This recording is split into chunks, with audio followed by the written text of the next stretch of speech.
Tucker Carlson breaks his silence and proves not only that he can bring the ratings reign, but also that he knows what's important to us and pledges to deliver it. Good morning, ladies and gentlemen. This is another declaration of truth from your host, Terry A. Hurlbut.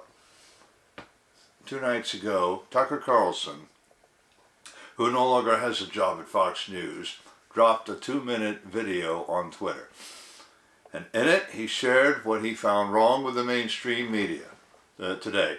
To be specific, he discussed not any principles or personalities, but areas where mainstream media coverage is lacking. Like a consummate entrepreneur, Tucker Carlson just identified an unfilled niche he intends to fill. And that niche consists of subjects on which he has something to say, but his bosses wouldn't let him say it.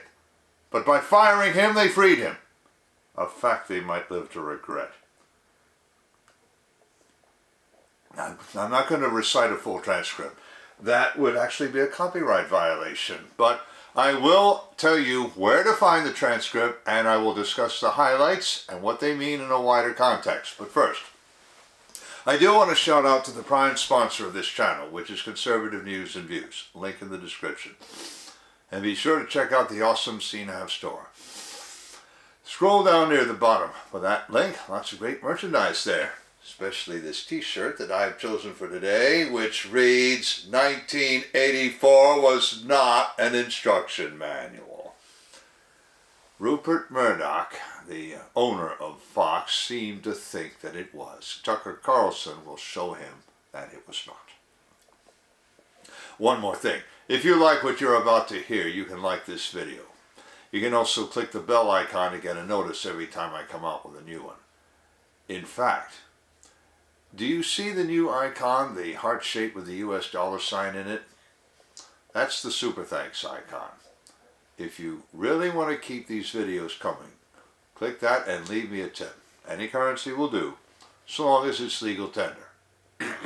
Now, let us begin. Tucker Carlson dropped a tweet with a 2-minute video on his own account at 8:01 p.m. Eastern Time. I've left a link in the description, and I'll get to its analytics later. He also published a lightly edited transcript on the Daily Signal under his own byline, and I have a link to that in the description also. This is copyright 2023 to the Creators Syndicate. That tells me something. If he already has an account with creators, and the copyright notice lists them as the owners, then he has definitely set something in motion.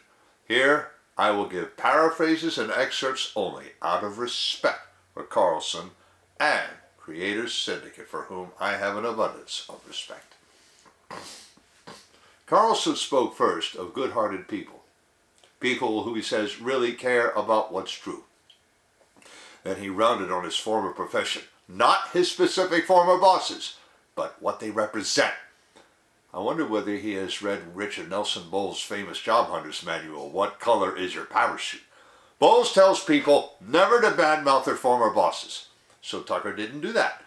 But he did say that most of the debates on television today are irrelevant and unmemorable, which is also why he did not name any of their subjects. 5 years from now, he said, we won't remember them anyway, so why belabor the points today? After that, he named the things people really want to hear about, because people like his former bosses won't allow them. But he hasn't, because people like his former bosses won't allow them. They are, in this order: war, civil liberties, emerging science, demographic change, corporate power, natural resources. Why won't anyone talk about them? Because, and this is the most important quote of all,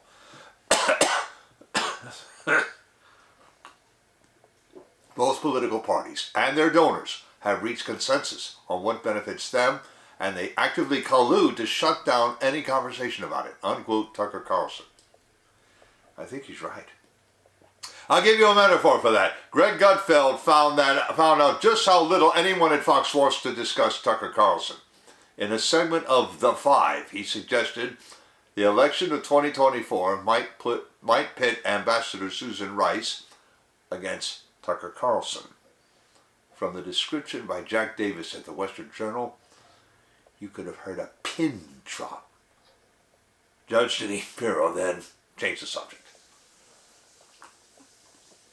I have a link in the description to where you can view the full episode on Rumble. See if you can't find that particular segment. In fact, Tucker Carlson called America a one-party state. Well, we've heard that refrain from many others, how the two-party establishments are indistinguishable. This also applies to any conservative outlet that still has mainstream media taint on it. Do you remember my telling you the real reason Rupert Murdoch finally got rid of Carlson? Murdoch had wanted a president he can control. He supported 3 Republicans in 2016 and none of them won. Instead, Trump won. And Murdoch did a slow burn for 4 years because Trump absolutely refused to let Rupert Murdoch or anyone else tell him what to do. So in 2020, I think Rupert Murdoch ordered his people to do something nasty and rotten. Conjecture? Sure it is. But it makes sense, and I'll show you how. Before I share that with you, I want to shout out to a sponsor who can really help you through the economic storms to come. That sponsor is oursilverlines.com. Do you feel like you're working harder for your money just to get by? You are not alone. The fluctuating economy, employment issues, and unexpected changes in life have left many families struggling over the past few years. Collecting gold and silver can help shield you against many of these challenges, but if you're like me many years ago, you don't know where or how to start.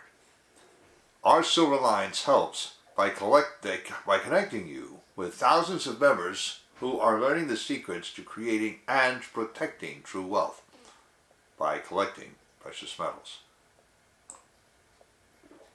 Whether you just want to collect rare and unique coins or take advantage of the business opportunities this company provides, either way, they can help you learn to live an exceptional life. Visit oursilverlines.com to learn how you can build a legacy for your future. So, what do I say that Rupert Murdoch told his people to do? He ordered his people to skew the election coverage to destroy Trump's momentum.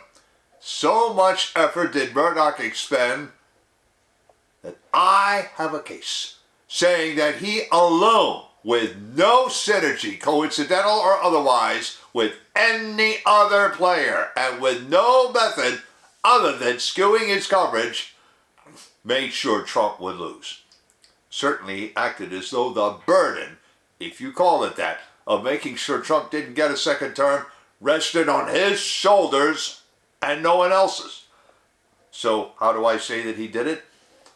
By calling Virginia and Arizona for Biden within seconds of polls closing. Delaying any reporting whatsoever from Georgia or the other disputed states. Things like that. Dirty, rotten, stinking things. Things we know positively that he did. All I just gave you by way of speculation was motive. Let's be honest with ourselves. Elections depend as much on the integrity of the media as on integrity of divisions of elections.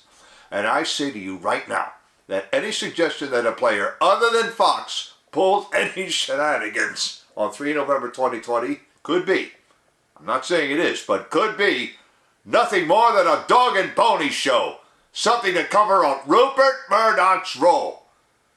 He ended up settling with Dominion Voting Services. What does that tell you? Maybe the dog and pony show was over and they needed their payoff. And remember, Dominion denies being behind Tucker Carlson's firing. If they had a hand in that, they would brag about it. Now, understand this. This does not make me trust any voting machine vendor. I still say we ought to go totally paper and hand count the way the French do it. And let no one get complacent and say that Dominion is the only suspect vendor of voting machines. They're all suspect. But I digress. Tucker Carlson didn't discuss any of that. He wasn't ready. I'm telling you that because Tucker Carlson's discharge releases me from absolutely any obligation I ever had to be fair to Fox. But in fact, Tucker Carlson made sure never to criticize anyone at Fox by name. Speculation is rife as to whether he still has a contract and is still drawing a salary or not. Well, if he is, the contract would require that he not badmouth the front office until the contract expired. And the speculation says the contract is going to run, has got another 18 months to run. Well, I don't know that any better than the next man. But if he didn't criticize his former bosses, whom did he criticize? Tucker Carlson criticized a larger establishment, regardless of who plays what role in it. This includes the establishments of both parties. The Democratic establishment would seem to be extreme leftists, but Senator Bernie Sanders of Vermont, who is not a member of the Democratic Party and does not pay their caucus dues, hold that thought, runs even to their left. The Republican establishment doesn't stand for anything today. Hey, except a patronage system. A patronage system. Both parties charge a legislator caucus dues that amount to said legislature's annual income. Now, who makes up for that bite and therefore pays the living of a legislator? Lobbyists, of course. Now, Virginia Senator Amanda F. Chase of Chesterfield County has confirmed to me personally and to her staff that the caucus dues can't bite so hard when the legislature is a part-time gig. And in case anyone has forgotten or has any doubts, Amanda F. Chase does not pay to play. So she told me, and so I believe. Now, these are the sorts of things I hope to hear Tucker Carlson talk about when he makes his plans. Thus far, all he has said is "see you soon," as the late Jack Benny used to say. He also said that the establishment has given up persuasion and is resorting to force, and he refuses to let that intimidate him. Steve Crowder believes Tucker will found his own outlet, as Crowder himself has done, and as Megyn Kelly did, and James O'Keefe is now doing.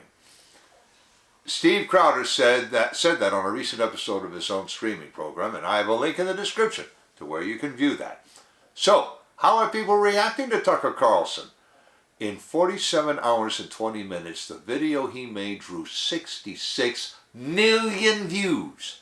Beyond that, the tweet itself shows 825,200 likes, 27,900 bookmarks, 181,000 retweets, and 23,100 quote tweets. If you're on Twitter, you know what I'm talking about. Those analytics compare more than favorably with his performance at Fox and with the performance of those trying to carry on in his time slot. On Monday, while Fox stayed ahead of the others in the ratings, their own ratings still fell in absolute terms. Brian Kilmeade got 2.6 million viewers. Now that's 21% fewer than Tucker Carlson's average performance of 3.3 million viewers. One snide user returned to the refrain that Fox board fired Carlson after seeing his highly controversial text messages. Other users ignored him, and I'm not even going to provide the link in the description. Best to just forget he even exists. But I have 5 tweets showing positive reaction. Well, here's a tweet from a woman named Ada Luch, or Luc, from Spain, Old World Spain. I quote, "This is your moment to take your brand international. Spain needs a Tucker. Italy needs a Tucker. The UK needs a Tucker. Set up a global network of truth tellers who can bring down the NWO." Close quote. By the way, NWO, New World Order. And that tweet got many more views and likes than that tweet that shall remain mentionless. Megyn Kelly called Fox firing of Carlson a terrible move, and on the article quoting her, someone left a tweet showing Fox stock performance almost straight down. That's the second tweet I have. WorldNet Daily had a few excerpts and 2 more reaction tweets, both of which I have in the description. They're the third and the fourth. The third shows 2 booths, with Tucker sitting at one and the other labeled Fox News. Everyone's lining up to see Tucker. No one is lining up to talk to Fox. The fourth tweet is even more priceless. A 6-second video showing Tucker as a pallbearer doing his bit to carry a big casket with the Fox News logo at one end. Their last reaction tweet I have takes this note. It's a 2-frame photo comic showing Tucker stripping a mask away from another figure with the Fox logo for a head. With the mask off, the logo changes to the logo for CNN. In short, many look forward to seeing Tucker Carlson on a regular venue of his own. Those same people have decamped from Fox, which now has very little conservative on-air talent left in it. Yet at the same time, I want to see Tucker Carlson cover a few things he did not mention, like WHO pandemic treaties, congressional and legislative caucus dues, and whether certain state governors are serious about stopping online censorship and the grooming of children. Links in the description of the article, to Tucker Carlson's tweet with the video, to his transcript of the Daily Signal, to Monday's episode of The Five, to Steve Crowder's full episode discussing what Tucker could do next, to those 5 reaction tweets, to my Declarations of Truth Twitter account, and to Conservative News and Views.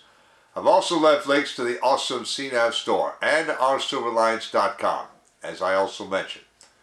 You know already about how to like a video, turn on notifications, and leave a tip. And on the end screen, I'm going to leave a subscribe link to my channel and links to my recent video on Tucker getting fired, the WHO pandemic treaty video, and the one about Disney suing Florida officials and maybe talking too much when they did. Now these last 2 things are the kind of stuff I think Tucker Carlson ought to talk about. This is Terry A. Hurlbut delivering another declaration of truth and reminding you to let the truth set you free.